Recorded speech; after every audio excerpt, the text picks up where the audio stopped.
Di naman ganda yung tsura nun. By the way mga kosa, yan nga pala si 3D, ang pinakabatang basher ni Kosang John Lloyd. Saan tayo pupunta ka, 30? Ha? Saan? Palengke? Kung bibili mo? Ipon. Ha? Takas mo? Ipon. Ipon? Nakasta? Dali-dali nga kaming pumunta sa palengke sa pamilihang bayan ng Abukay o dito sa Abukay, Bataan. Pwede. Pasta tsaka ano ba nilulutoy mo? Chicken, fried chicken.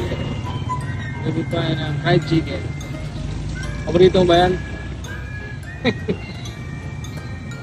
Matapos nga namin malengke, sumakay kami ng isang electronic bus pala. Meron na pala dito sa Abukay, Bataan ng electronic bus. At naghiwa na nga ako ng bawang para dito sa ating fried chicken. I-marinate na natin ang ating fried chicken, bawang, tapos kalamansi lang yan, asin, at patis. Paminta rin syempre. Yun ang ating Jufran Thai fish sauce. Patis. May black hole yan mga kosa. Yan na nga yung asin para lumasa na. At konting Ajinomotoy. Alright, tapos matapos ko maghugas ng kamay ay hinalo-halo ko na ito. Habang nakababad yan at minamarinate natin, ay ihanda na natin ang ating pangpasta. At dinivein nga natin, napakalaki naman ang vein niya, kosa. Para naman varicose vein na yan Bakit kaya nagkaka-varicose vein yung mga hipon hindi naman sila tumatayo sa dagat. Lalangoy-langoy lang naman sila. At nagkakaroon pa sila ng ganyang kalaking varicose vein. Ang gagawin pala nating pasta ay aglio olio with shrimp. Ayan naghiwa na ako ng parsley tapos naglagay ako ng ating breading mix, crispy fried at nilagyan ko ng cornstarch. Pwede rin tapioca starch kung anong meron pampalutong meron kayo. Sinaling ko sa isang lalagyan. At painitin na natin ang ating mantika sa kawali. At yan, nilagay na natin ang ating binabad na manok sa ating breading mix. At iyon, inihulog na mga kosa. Walang ano-ano'y inihulog ang fried chicken dun sa mainit na mantika. Nakita nyo, kumukulo-kulo pa yan, tingnan nyo, napaka-crunchy niya mga kosa kung nadidinig nyo. Ayan, yung lagabag na yan ng lutong. Nakikita nyo lang. At isunod na natin ang pagigisa ng ulo ng hipon muna. Ang nagbabagang ulo ng manghipon. Huwag nyo sasayangin yan, Ito nga, yung wala nga tayong video ng pasta. Kung paano ko nilaga. Kumuha tayo ng pasta water. Ayan, para katasin natin ang ulo ng hipon, Hanggat merong katas yan, hirap nga ang kuhanin nitong ulo, Kakalaglag na si Papa John Lloyd. Ayaw magpahuli, Ayan na nga, dagdagan pa natin ang ating olive oil. Medyo dry pa ng konti. Yan ang magiging sauce natin. At ayan, nilagay na natin ang ating bawang romantic garlic. Mga kosa, gisa natin ang romantic garlic at inilagay na natin ang hipon ng ating hipon. Mabilis lang yan. Dapat soft and juicy ang ating gisa sa hipon.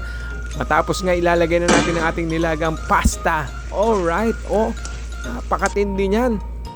Halu-haluin mo lang, nilagyan ko pa nga ng konting asin lahat para hindi siya masyadong matabang. Alright na yan mga kosa, pwede na yan. Dinagdagan ko pa ng konting olive oil, medyo dry pa at konting pasta water. Matapos nga yan tapos na yan, actually tapos na yan Lalagyan na lang natin ng dahon na parsley para may konting kulay.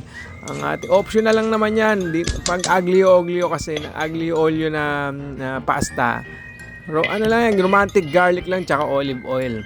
Yung mga hipon tsaka parsley optional na yan mga kosa. Ayan na nga magpe-plating na tayo. Medyo half lang ating pinapakitang plating para surprise. Pero actually hindi lang maganda talaga ang pagka-video ni Papa John Lloyd. Anga kasi ito ayan, pink pa. Ayan ang ating finished product mga kosa. Napakaganda ng kulay titikman muna natin at baka mabash tayo ni number 1 basher natin na si 3D Nakita niyo kung paano tumigim si Papa John Lloyd. Para siyang sawa. May tingin pa sa camera. Mukhang natuklaw ng ahas Nanlaki yung mata. Nasarapan yata Di naman ganda yung tsura yun.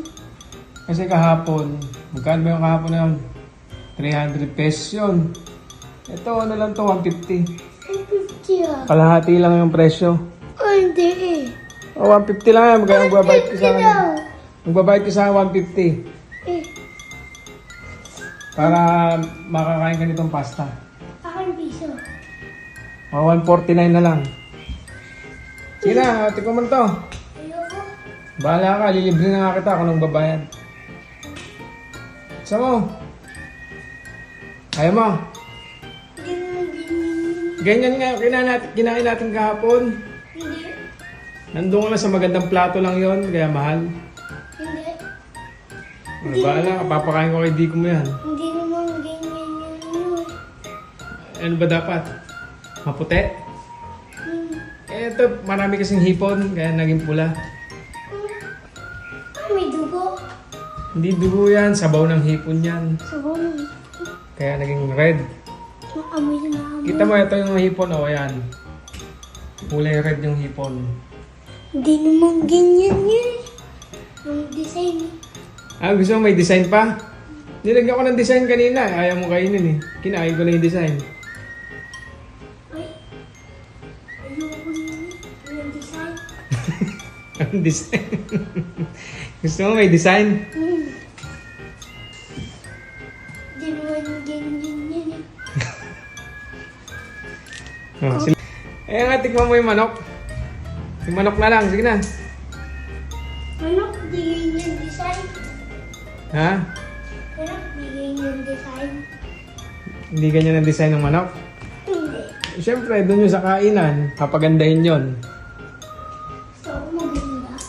Gusto mo magandang design? Saan naman juice dyan eh? Gusto mo pa ng juice? Hmm. May juice pa pa ang gusto mo? Ano ko picturean dyan? Ano lasa? Hmm? Ha? Sarap.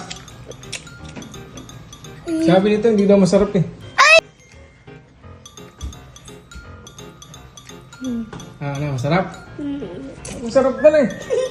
Sabi mo hindi masarap. Hindi nga. Eh, ba't si Dico mo nakasarapan? Ako hindi masarap. Maalat ba? Oo, hindi na daw maalat eh. Sabi mo maalat. Huwag mo papakita. Ayun ko eh, nakahubo ka eh. Huwag mo Maliit naman yan, nakakahiya yan pag ganyan kaliit. Pag mo papakita dyan. Hindi ko talaga papakita yan, maliit lang eh. Huwag mo papakita. Tingnan mo yung manok. Push mo daw. Sabi na. Kamay mo, para dito malsik. Hawakan mo ng kamay mo. Tapos magugas ka na lang. Pinakamaasim. Pinakamaasim. Ano, sarap? Sarap din. Sabi nito si Tardy, hindi masarap. Hindi na po naman nalasan.